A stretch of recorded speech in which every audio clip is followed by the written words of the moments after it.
SUP Paddle Tech Module 1 Board Design and Interaction with Paddlers.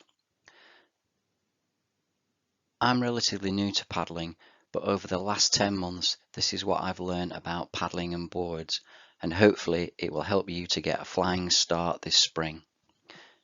If we can we'll just quickly go through the contents. So first we'll look at paddleboard design and look at some of the fundamentals. Second, we'll look at how we affect the board while paddling. Next, we'll look at how the board can influence our paddling. And finally, we'll look at how the paddle affects our technique. So if everyone's okay, then we'll begin. Paddleboard design. First off, if we can gain an appreciation of how the board tracks across the water surface, then this will assist us in our understanding of how our paddling influences the board. If we can keep things simple and just consider flat water paddling on regular inflatable or hardboards, we could go into a great deal of background information here about design, etc., but we'd probably fall asleep. So again, we're going to keep things straightforward.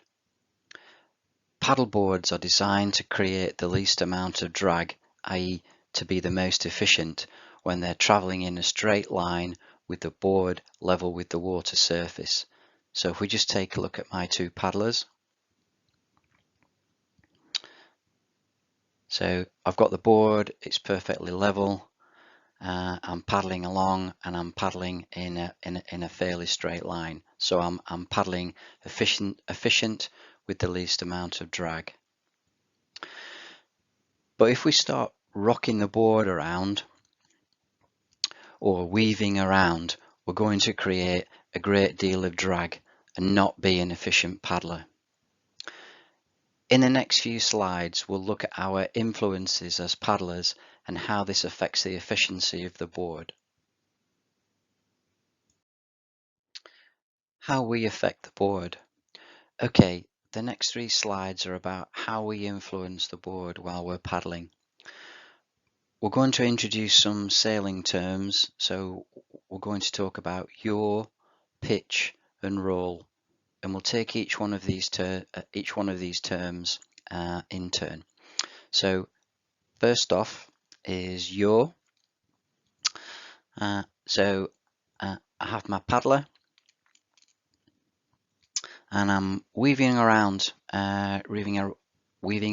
quite a lot, and I'm probably paddling on this side. Oh, hang on a minute, I'm not going in the right direction. Change my paddle over to this side, start paddling. Oh, hang on a minute, I'm not really going very straight. Change over my paddle. So I'm weaving around quite a lot, and I'm having to change my paddle sides quite often. And because I'm weaving around and I'm not really going very straight, this is going to be creating a lot of drag as I turn. If I look at my orange paddler now I'm weaving around slightly less, probably having to change paddle sides slightly less, and as a consequence the drag I'm producing is actually less.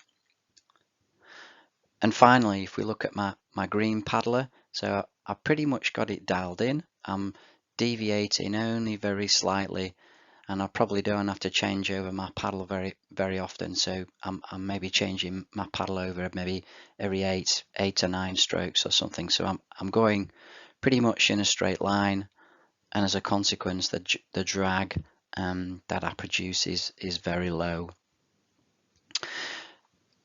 One of the common causes of yaw is actually our position of our paddle relative to the board.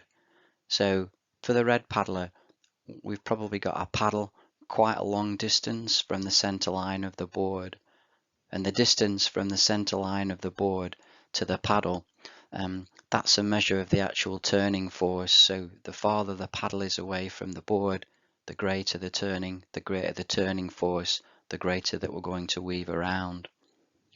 So that's for our red paddler. So for our orange paddler, okay, I'm bringing my paddle in, it's getting better, but my green paddler, yeah, spot on. I've got my paddle vertical and as close to the rail as I can. And the consequences of that is I'm really going to track in a straight line and create the least amount of drag. Okay, how we affect the board. This time we're going to talk about pitch.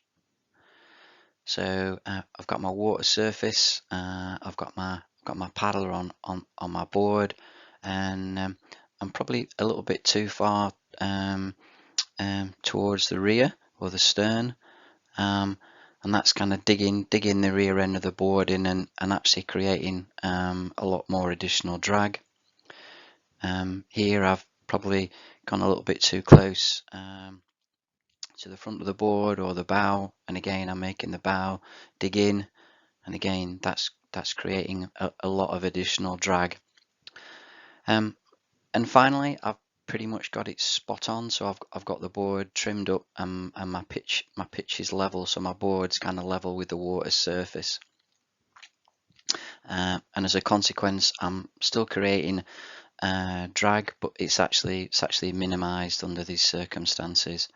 And yeah, the balance point usually for good pitch and good trim is usually around the handle on the board. There are a couple of instances where I may want to move away from this position, from the center position, and we'll just look at a couple of those. So one of them could be paddling downwind, so I'm downwinding, and maybe I'm on the sea, there's some waves, and the bow's starting to kind of nose or the bow's starting to dig into the waves, become a bit unstable, so I can just go towards the back of the board just to and then that'll just keep the nose from diving, so that's worth knowing. And the second one is if I'm paddling upwind or paddling into the wind. Again, sometimes the wind can kind of start to get under the front of the board. So if you actually just go slightly towards the front of the board, weight the front end, and that's actually going to reduce the tendency for the wind to kind of get hold of the front of the board. So they're two good examples where we might want to deviate away from kind of perfect pitch or perfect trim. How we affect the board. Okay, this is the third example. So we're going to talk about roll. So we've got a water, we've got a paddle boarder. We're kind of almost like rocking the board side to side, which is obviously causing a lot of drag.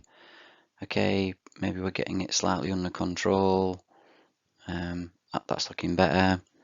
Okay, yeah, we're almost there. We're not going to be able to totally eliminate the drag. We are going to be still moving a small amount, but obviously it's a lot less drag than over here.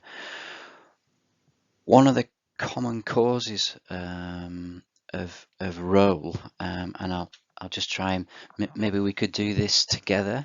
So if we kind of get in our ski boot stance, we've got our imaginary paddle, and we're kind of going to set up, and we're going to take a stroke, but we're going to kind of try and we're going to overreach. We're going to really try and take a big stroke. So when we're overreaching, if we just go back to square, and then if you just overreach, and then you start to rotate, and if you just feel how the weight distribution has changed on your feet. So I'm putting a lot more force on my foot, the same side as I'm paddling. But if I try and not overreach and stay a bit square, the kind of pressure on my feet is equal, and I'll be rolling the board a lot less. So if we just try again, just try and overreach and rotate, and we can see how the weight distribution changes on our feet. So we're obviously gonna start rolling the board. Whereas if we come back to kind of neutral. We don't overreach. The force on our feet is a lot more equal, so that's definitely worth knowing about. Okay, I understand maybe my explanation on the last side wasn't 100% clear, so I've just taken a few more pictures just for us to look at roll. So again, we were talking about overreaching, so I've taken a picture of me, so I'm really trying to overreach and take a big stroke, and we can probably see my knees coming forward, my hips are rotating, and that's going to result in a lot of force being transmitted down through my outside foot and a reduction of force on my inside foot. So I'm gonna start to roll the board if I overreach. And if we look kind of front on, so again I'm overreaching. My knee next to my paddle's coming forward. My hips are rotating. And again, I'm putting a lot more force down this leg than I am the other leg, and that's going to start. It's going to start to roll the board, which we don't want. So if we look at so this is me again in the back garden. So I'm not overreaching this time. So you can see my knees and my hips are kind of square and matched, and I'm putting an even amount of pressure through both feet onto the board, so it's going to kind of minimize my roll. And again, if we look kind of front on, so my knees are square and level, my hips are square and level, and that's going to result in an even force through both feet. So that's hopefully a little bit clearer how we can kind of minimize the roll when we're on the board. How the board affects us. This slide just looks at a few factors so we can get the best board fit for ourselves. So choice of board. So yeah, it's kind of discipline specific. So do we need an all-rounder, race, touring, or yoga, etc. We'll just look at a couple of examples. So we'll just look at different body size examples. So a 5-foot person who likes yoga probably doesn't need an 11-foot by 34-inch wide yoga board. Maybe something a bit smaller, so maybe a 10-foot 6 by 30 may be more suited. One of the reasons to think about is if we just look at paddle position. So on the previous slide, we looked at making sure that our paddle was vertical and close to the rail. But if we've got a very wide board and quite a small person, then they may actually struggle to actually get the paddle vertical. So the actual key position that we're trying to get to with the paddle vertical and the blade next to the rail, they may struggle if they've got a very wide board.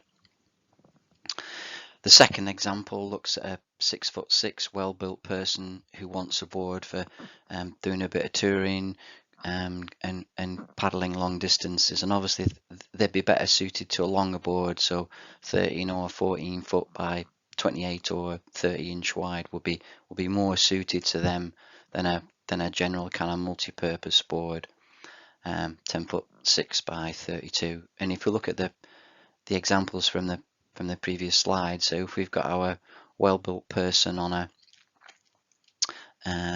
kind of 10'6" board, then yeah, because of their combined weights, the board's going to be sinking a lot and creating a lot of drag. Whereas on the longer board, we're creating less displacement, so the drag's less. It's going to be easier to paddle over long distances. How the paddle affects us. Many of us upgrade to a carbon paddle when we buy our boards, or we buy a carbon paddle a little bit later when we're really truly hooked on paddle boarding. I'm relatively new to paddling, but over the last 10 months, this is what I've learned about paddles and hopefully it will help you to avoid a potentially costly mistake. Initially, I bought a carbon paddle with my first board, and I thought all carbon paddles were good. But soon after, my shoulder, arms and back were on fire. After doing some research, I discovered my paddle had an extra large blade with a poor hydraulic design. So as I was paddling, the blade would be fluttering around in the water and really difficult to control. And my paddle also had a really stiff shaft and was very unforgiving. I'm only 5'6" and 65 kilograms, so after my research I found out that I was much more suited to a medium-sized blade and a more forgiving, flexible shaft. Regrettably, I had to sell my first paddle and I bought a paddle that was more suited. My fatigue has greatly reduced and my paddling efficiency has rocketed. Okay, I'll admit I'm no expert, but this is what I've learned and I'd just like to share it with you. So first off, paddles, we just need to just make sure that we get the right paddle for our discipline. So, you know, we're going to do some surf and flat water. Are we going to do flat water and race, or are we going to do a combination of all of those three? So kind of surf flat water paddles, they tend to be kind of teardrop shaped. And then race paddles tend to be the kind of same width for the majority of the paddle with a flat base. So they're quite different, but on the market, quite several manufacturers actually produce kind of all-water paddles that you can use across race, touring, general messing around, surf, etc. So it's well worth taking a look at actually what's out there and then picking something that actually meets all your needs.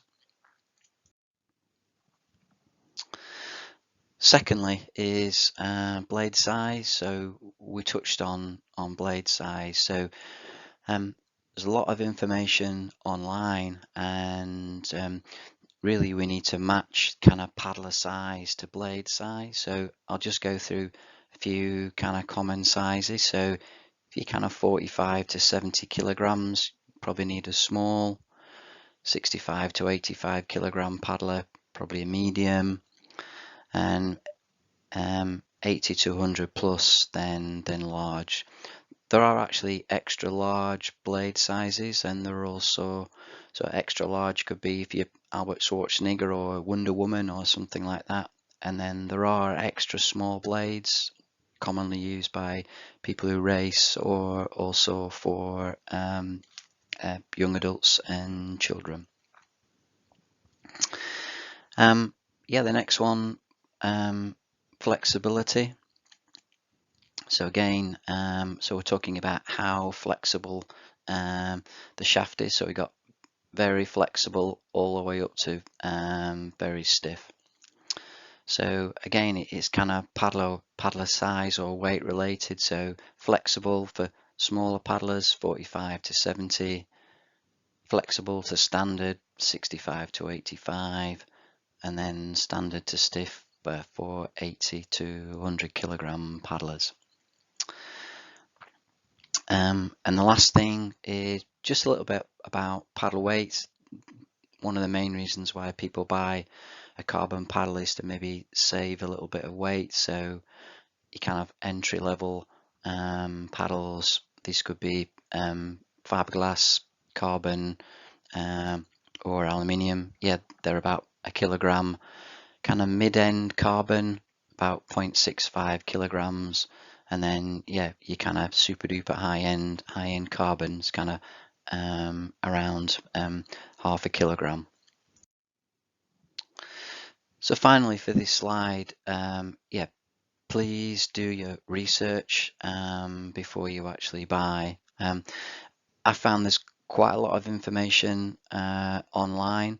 So especially Starboard and Black Project, they both offer really good online help to let you get the right size paddle, so the right blade, the right flexibility, and the right discipline. And you don't need to buy one of their paddles. Once you've got the information, yeah, you're free to choose which manufacturer you want to buy from.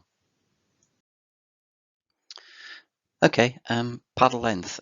While we're just talking about paddles, just thought we'd do one slide about paddle length.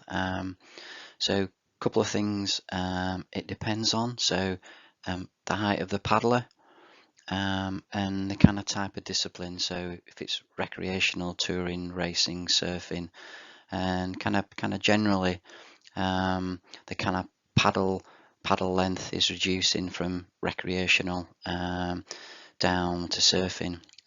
Obviously, there's lots of info online, and hopefully when you got your paddle or your board package, there's some information about setting your paddle height. Couple of rules of thumb I generally use, and I've found to be pretty helpful. So the first one is just standing by my paddle and just letting my arm kind of rest against the paddle. I find this pretty good. I do a lot of recreational and touring stuff, so I find that height works okay. A lot of my friends who do a bit more racing or surfing, then they tend to set the paddle up a little bit shorter, so they just use like a shaka hand signal on top of their head. So that's just a couple of things, just to show you a couple of easy things, just to kind of set your paddle height up. Maybe you could set them like that, and then yeah, give it a go, and maybe trim it up and down slightly. Okay, just one more slide about paddles. So this is just working out where's the best position for your bottom hand while paddling. So the kind of online textbook answer is to kind of create the paddler's box. So holding the paddle above your head, bending your elbows at 90 degrees, and that gives you a position of your bottom hand. I actually find this is too wide for me, whether it's because I'm quite kind of small in stature, but you can see I've actually marked on in white tape where my normal bottom hand position is. So for me, I use the what feels right approach. So I practice doing some setup positions on the garden decking, and just working out what kind of felt right for me. So once I'd worked out what felt okay, I marked it with a tape, and then I went out on the water and practiced, and it felt pretty good. So that's just a couple of ideas. Yeah, you can try each one and see which one works best for you. So just finally, as well, just to make sure that we've got a paddle the right way around. So when we're actually doing a setup and we're ready to take a stroke, then the blade should actually be kind of facing away from us. So that's actually the just a quick reference about, just to make sure we get a paddle the right way around. References and further reading.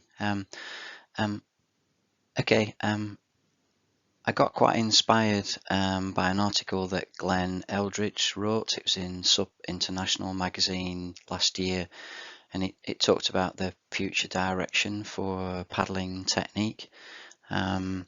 So that is really worth a read. And it's really helped my understanding, and it's also given me some great ideas to improve my technique.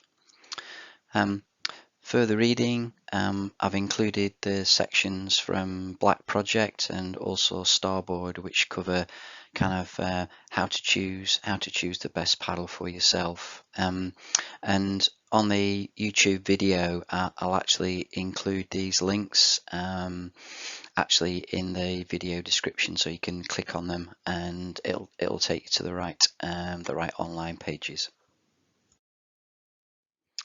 Congratulations, you've completed SUP Paddle Tech Module 1.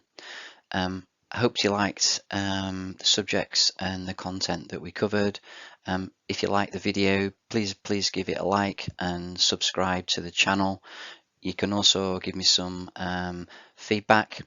Email address is davy-brown@outlook.com.